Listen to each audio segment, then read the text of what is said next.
Hi, everyone. Julie Rudolph here from Divergent Rehab and Wellness. I am here today with Coach L from Freedom Running Club. We are here to talk about how to stay on track with your running goals while minimizing risk of injury. So, how to get to that marathon, how to get to that 5K, what are some key things to look at in your life that will help you get there safely.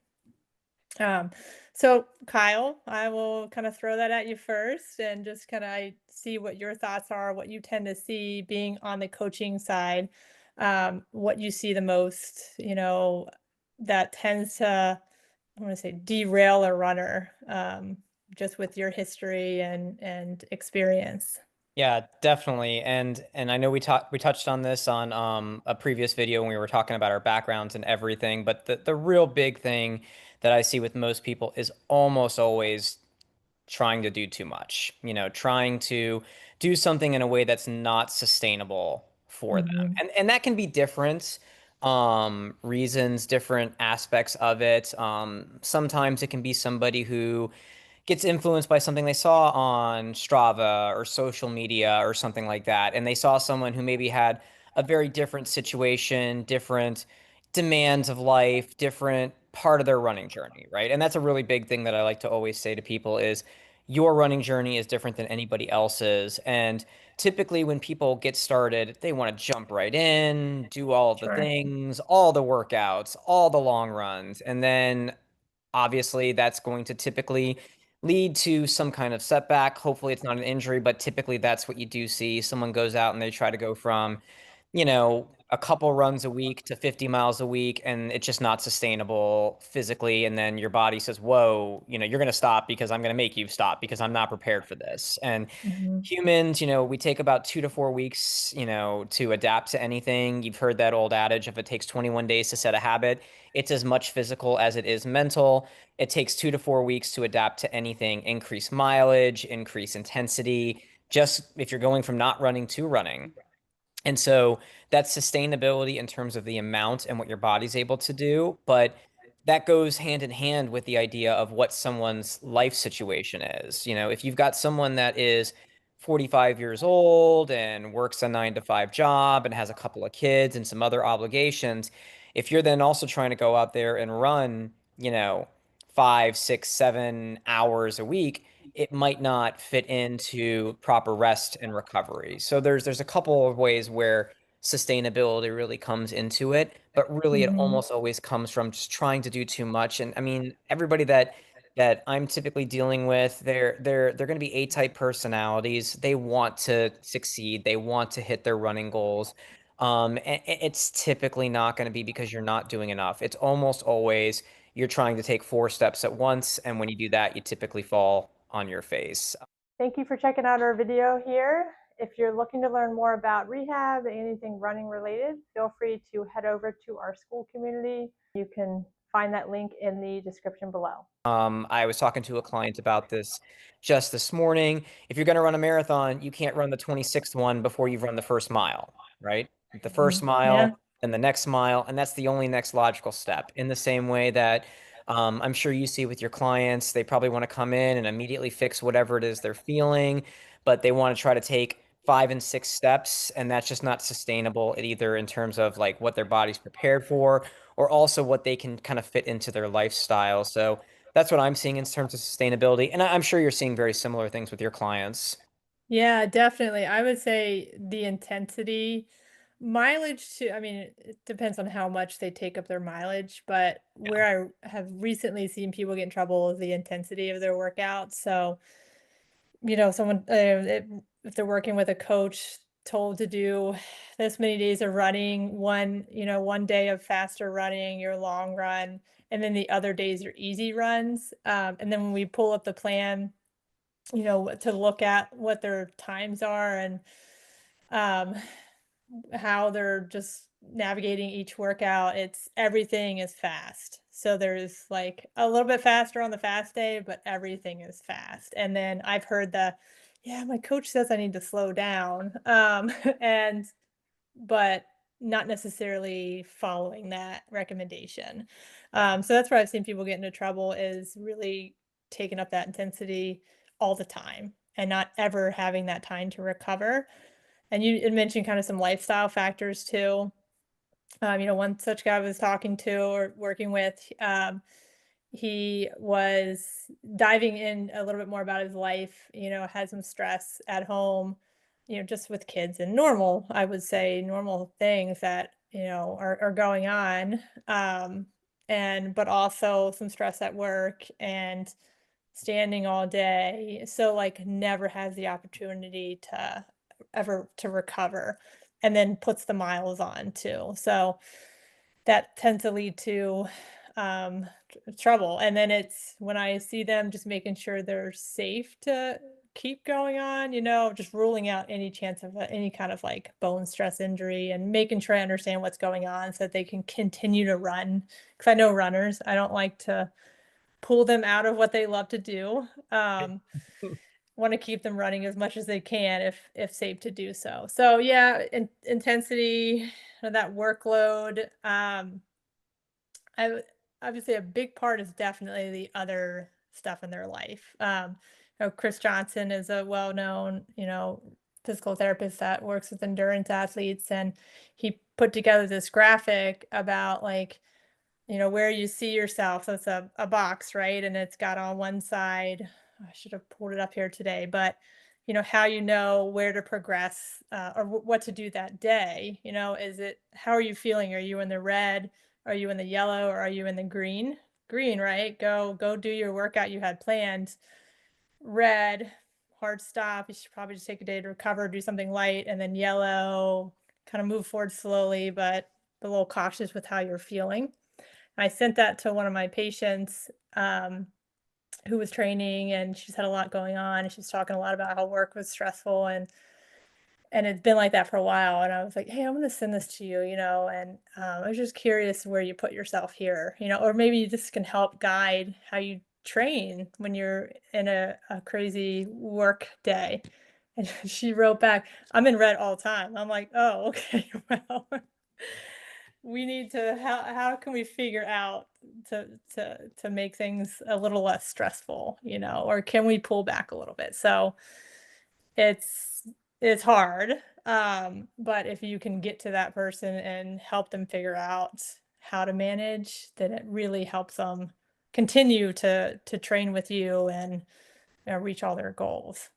Yeah, and you can't if you're injured, you can't do anything, right? Yeah. And to your points, the intensity. I've been working with athletes now for 13 years here directly, and in that time frame, I've had one person that I said, well, maybe we can go a little faster on our easy runs. It is universal. Almost everybody, to throw a couple terms out there, almost most people are doing most of their easy runs if they haven't had some direct coaching at what would be like their tempo run pace or, Mhm. lactic threshold to send another thing out there. And then they can't increase the mileage because that's not really easy. It's medium. And then their workout days can't be as intense as they want. So now you're training a lot in a very similar because your easy runs are actually here. Your fast days Mhm. kind of come down to here. You're doing a lot in the same zone. That's a big recipe for not being able to safely increase your miles if you were in the position for that to strengthen you and a position to get some overuse injuries because you're doing very similar things day in and day out. Your body can never rest one energy system or one type of muscles while you're moving. I think there's a really unfortunate key phrase that's used over and over again where people say easy day, hard day. Well, those things aren't defined, but in reality, you almost want to think of like energy system demand and looking at things like where was your heart rate, where was your actual perceived effort, and it's real easy for people to convince themselves that that run that really was like a 4, 5, 6 out of 10 was an easy 2 because they want to progress, right? They Sure. want they want to progress and they think that if it doesn't hurt, it can't possibly be helping me. But in the end, I saw this really cool phrase that somebody was using the other day when they were talking about running. It's like running's the one sport where you can almost do it like not 100% and get the maximum benefits out of it, right? Like we're Yeah, really that's a good designed point. to do we're designed to do 80% of this for the most part at a very low intensity, a conversational pace. And I don't mean one or two words. I mean truly conversational. Can you tell somebody what what you did all day, what happened to you on a day in, day out basis, and hold a conversation the whole time and not have your heart rate spike. So, Yeah.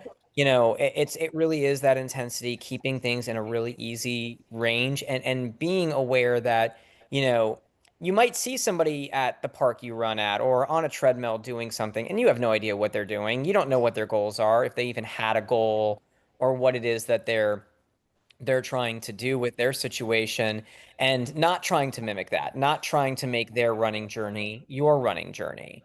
You might see somebody and you think they're doing an easy run, but maybe they're doing something else. Maybe they're doing Hmm. a tempo run. Maybe they're doing something else. So your situation, your goals, your running plan is really kind of what needs to be tailored to you. And I think you even mentioned this too. A lot of these running plans that you see or what's kind of passed around, and they'll say, oh yeah, do one long run, do one speed workout, do a couple easy runs. I mean, that might work for some people. You might have more time to do it, you might have less, but are those things defined? And we've talked about this at one point where we said, a lot of these running plans will say, "Oh, you want to run this pace in your goal, say marathon. Hmm. Just run a minute slower for all your easy runs, and that's your pace." And it's like, wow, that just is crazy to me because humans adapt again in 2 to 4 week blocks. If you're doing the same pace for every run for entirety of a training cycle, you are either overtraining at the beginning or Hmm. undertraining at the end because you've progressed from that point. And so really having a key idea of what easy means, what aerobic threshold means for you, what an Hmm. easy run day is, and making sure that you are prepared for those fast days. Are you, overly stressed, or are you ready to go for something a little bit faster? I was talking to one of my clients this morning about this. He was going a little faster on his easy run days, but he felt great this last week. We had some cooler weather here in the Tampa, Florida area, and he's actually going to do a new test run, a race this weekend. And his heart rate is always like, man, this is great. We've been doing everything we want. Fight that urge to go too fast right now. Let's show it in the race. But that's what Hmm. you really want to see. Like the easy runs almost feel too easy. And that's where you want to get to the point. Time to retest, time to reassess.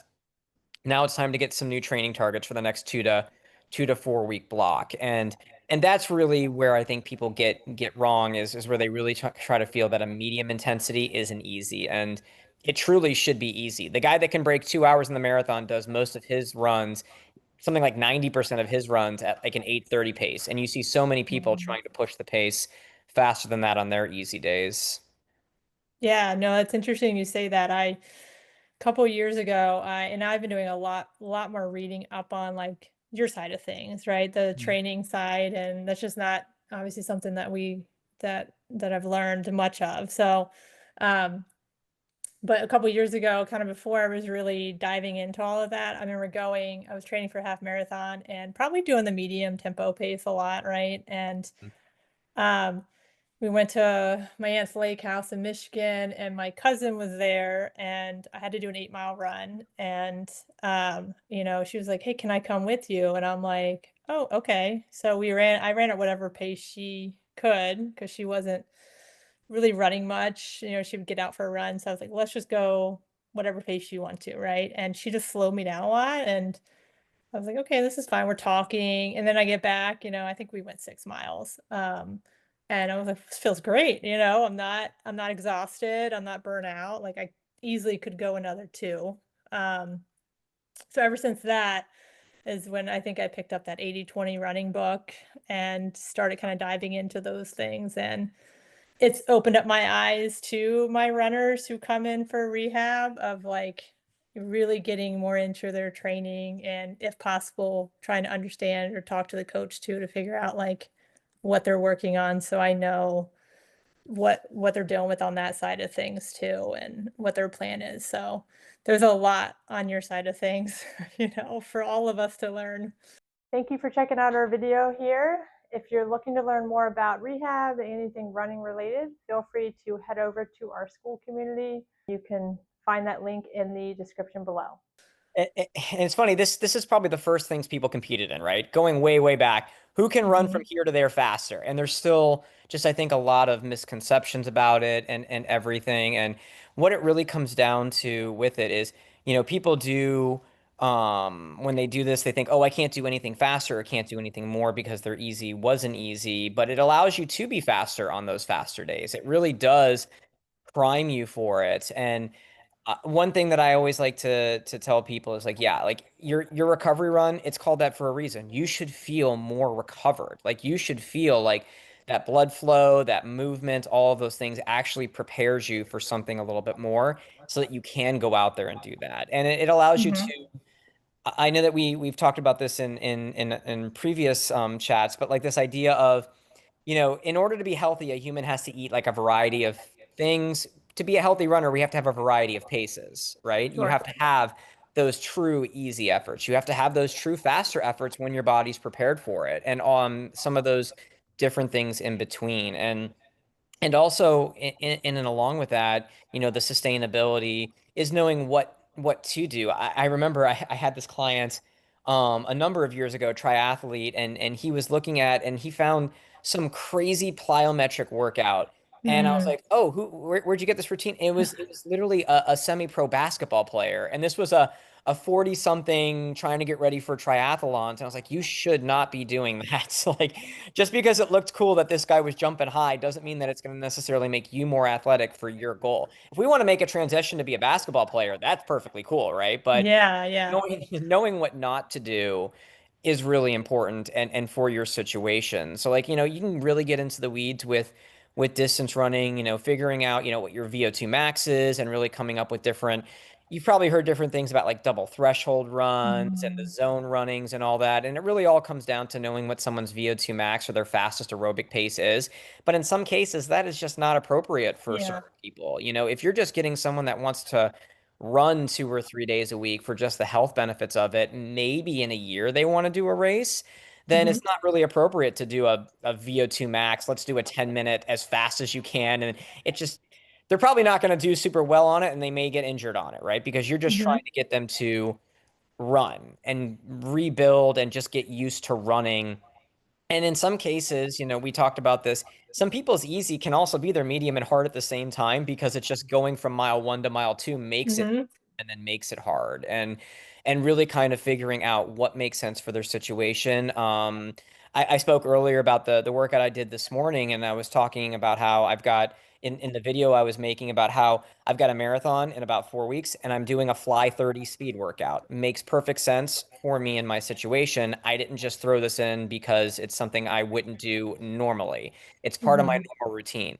If I'm dealing with someone that's doing maybe 4 days a week of training, that's probably not going to rise to the level of importance because there's other things that we would need to do before that's super, super critical. So Yeah. I would say that for most people, knowing what not to do is really as critical and as important as knowing what to do. Mhm. As well as really being honest and true with yourself. If you're working with a coach or working with a situation, working with an app, really looking at that and making sure that it's something that is sustainable for you because with AI, I'm seeing people making their own training plans on Chat GPT. It doesn't know your Mm. situation. It doesn't Sure. know what, you might say my goal is to run a 2:30 marathon, but you've never even run a 10K before. It's going to Mhm. give you some kind of data. It's not going to be great for you. But really being honest with yourself, knowing what that goal is and having that recognition of where are you today is not necessarily where you're going to be in a month, 3 months, 6 months. And you look back in a year and what was impossible is now just your regular Tuesday. One Mhm. thing I like to always tell people is you're changing what your impossible is in very slow steps, very Mhm. slow changes. And what you couldn't do before is now something that you can do on a regular basis because you took all the steps in between. And if you try to get there from the get-go, it's probably not going to work out. It's probably not going to be what you expected it to be in terms of the training. And, it might not impact you that first time, but today should never compromise tomorrow. And I'm sure you're seeing very similar things when people are coming in to your practice when either they're seeing you because they've tried to do too much and Mhm. everything. But that's really, knowing what your goals are and knowing what doesn't fit in to Sure. your goals and your plan. Yeah. Yeah, definitely. I mean, you mentioned, heart rate and VO2 max and all those things that you can all the data that you can focus on. I think RPE is a great one, Yes. whether you can maintain obviously a good conversation and thinking about, obviously on my side, it's going to be a rehab. And if they can continue running as is, great. If it's more of like, I need to get things figured out and then get back into running, yeah, that person is not really, shouldn't be concerned about all those things yet, right? I mean, you want to go out hard, but you want to start building up your cardiovascular endurance again, start walking, I'll have people walk once they're, good to do so, start walking, getting up to like 45, 60 minutes, 4 to 5 days a week, I mean, whatever they're going to be wanting to do in the future, and then build that way so you start seeing those changes with their cardiovascular system, and then they can start getting into that like return the run plan, right? And then once they're consistently running, then you can start like really doing obviously what you're doing with um the different workouts and everything, geared toward whatever their goal is. So that I would say that's probably the hardest part for the patient on my end is finishing rehab, and then know they have to slowly get back into running and not just hop back into where they were when they had to stop. Right, Um, exactly. And you had an issue with that even with yourself that you had to like you were trying to get back into running, get back into races and things like that. And then now you feel like you're able to start doing it. And I find that almost be the best situation when you can mhm. actually run and train and feel like you've exerted yourself in terms of your aerobic system, not the injury. Now you're actually in a position where you can build, but I think that that's you were mentioning this at one point about how you were getting back into training and all those different things, and how just now you're starting to feel like you can do some of the things you want to do again, right? Yeah, yeah, no, it definitely takes time. Kyle's talking about is going through 2 pregnancies, and recently in the past 8 months, I went through some varicose vein procedures that were from pregnancy, but I would do it again for my kids. Um, but it was a huge impact on my running and just not being able to do things, as much active things just to allow my body to heal and catch up. So now 4 weeks in, I have slowly built back up to running, and, I'm 4 weeks from like that last one where I could start really increasing things, and I don't have to worry about having to drop back again. But you still have to listen to your body. I take a day off in between, and like even today, I ran yesterday, and I'm sore today, and all I wanted to do was go run today, but told myself, let's give it a little more time before you're going back to back days, right?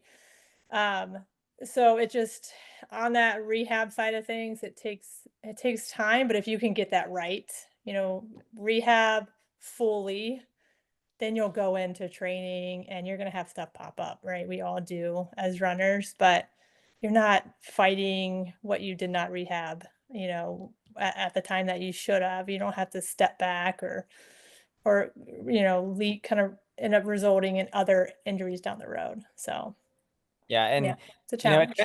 it's kind of like a big circle we've been talking about, right? Like, you don't want to get yourself injured by doing something that's not appropriate for where you are, your goals, your current situation. If you Mhm. are in that situation where you're dealing with an injury, making sure you're taking the right steps, not trying to do too much so that you can get back into your activity as safely and effectively as possible. Keep hitting the correct workouts at the right time and really getting back on track to running what your goals are and everything. So all these things, it's like anything, it's a circle. People can enter that at any single point. Hopefully you want to keep them safely continuing on that progress. But really what it comes down to is, you're dealing with A-type personalities, people who want to do well. And, you know, as as a coach, in most of these cases, I'm really having to hold people back as much as everything. Like, hey, we're going a little too much on this, or hey, maybe we shouldn't quite sign up for that race just yet. We might want to do an intermediate.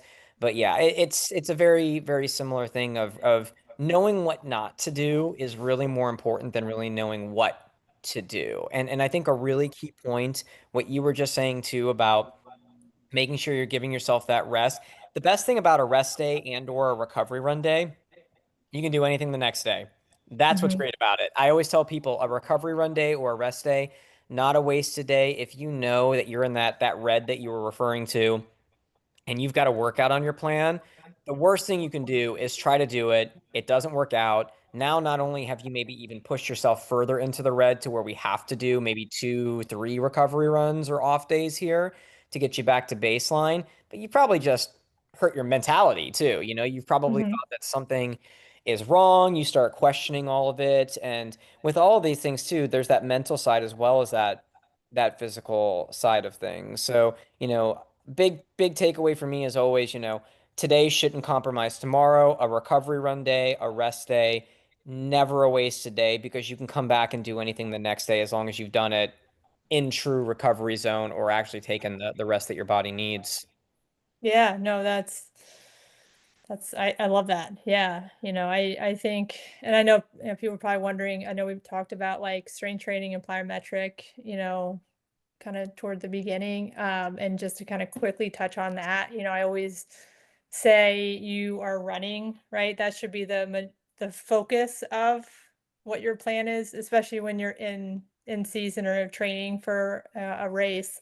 Um, in having some strength training, plyometric work filtered in, depending on what you need. Everyone has a past and things that pop up, so I tend to tell people stick with those things, and it's all specific to the runner too. So, but generally I encourage like at least 2 days a week of something to kind of supplement the running, and it doesn't have to be heavy or a lot in season. Yeah. And then out of season, maybe you go a little bit heavier so you can kind of build up, because hopefully you have an out of season at some point. Right. Yeah. You're Yeah. taking a little bit of a break, but not everyone does, Yeah. especially No, with your another struggle younger sometimes. athletes. Yeah, Yeah. exactly.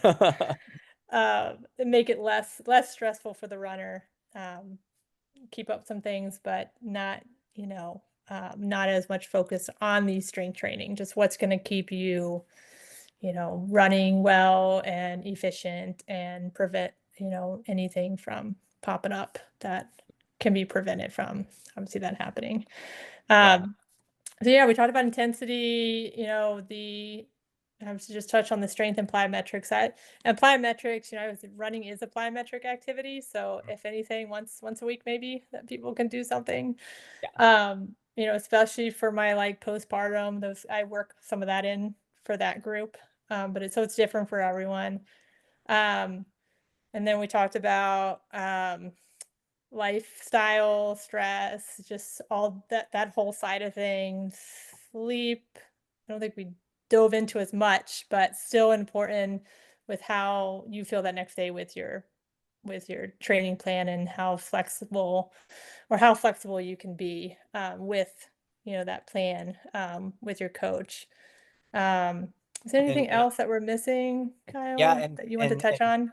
And that's a great that's definitely going to be a topic we'll do at some point here, the rest, recovery, sleep, all those different things, because that's something that I think is under talked about in a lot of these things. And I love what you brought up. Yeah. And the idea of your past history with strength routines really should bear on what you're doing. If you've never done any strength routines, the idea of going in and doing crazy amounts of like pure weightlifting or some kind of crazy plyometric routine, doesn't make a lot of sense. Really, that next logical step in the same way. Plyometrics, yeah, to your point, I think is the utilized thing in a lot of training when done correctly. Hmm. And it doesn't take nearly as much as people think, the amount of jumps and things like that. Something I'm sure we'll talk about in a future video. But yeah, Sure. just like a lot of this, the strength routine really should build with where have you been with this type of activity? What maybe are you recovering from? What are you training for? So yeah, definitely strength is a really, really key thing in the same way. Knowing what not to do with it is just as critical as what to do with it. And yeah, really important to cycle through it. Don't be that person that says my last off day was 2.5 years ago because gosh, I've had that and be like, wow, we definitely need more off days than that. I think physiologists typically say every 21 days is kind of like what the maximum is that you Mhm. really should have. But yeah, you really need to have that down cycle, make sure your body can recover from it. These things are stressful and your body needs that time. And I love what you said before too about how you really wanted to run today and you missed it. That's part of it too. You've got to miss it just a little bit. Your body has to detrain from it just a tiny bit so that it can unload from it.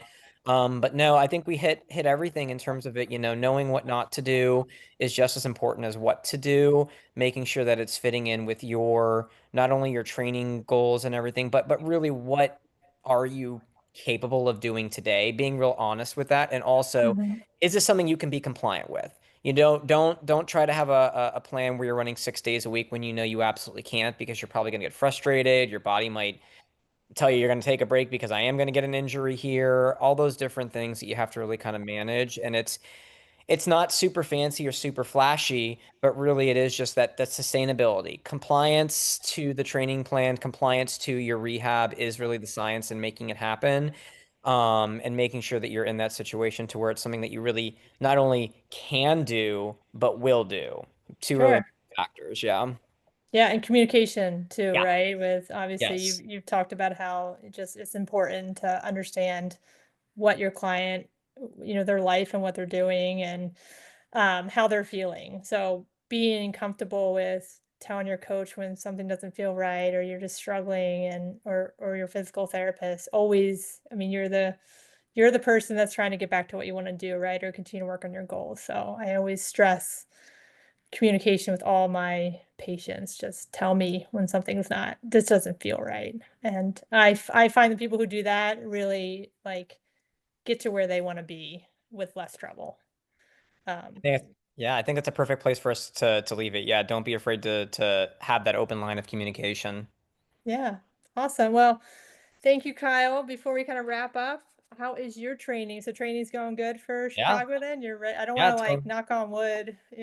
it's going great. I ran a PR in my last race in June. I'm gonna do two marathons this year. And things are going great with that. I've got one more. This is my last really big, about 80 miles this week, and then I'm gonna start to taper from there. And I'm really excited for it because usually at this part of the training cycle, you're typically like a little lethargic, a little. It makes sense. You're supposed to be at your highest at that point, but I'm actually feeling fantastic and really excited for Chicago. So hopefully I have some good news here in about a month. Awesome. Hey, I'll be rooting for you. Yep, and then good luck. 'Cause I know you got a race coming up here at some point too, right? Yeah, I have not signed up for anything in the fall. It'll be half, but the marathon will be in the spring. So I have not officially started training. I'm just going to start building miles now and then see how things go. So And yeah. and I always stop people when they say this. It's not just a half; it's a full half. If you say yeah, Yes. 13.1 is certainly not just anything, right? No, it's not, right? It's definitely a challenge for sure. Yes. Well, I appreciate it, Julie. Thank you. Yeah, thank you, Kyle.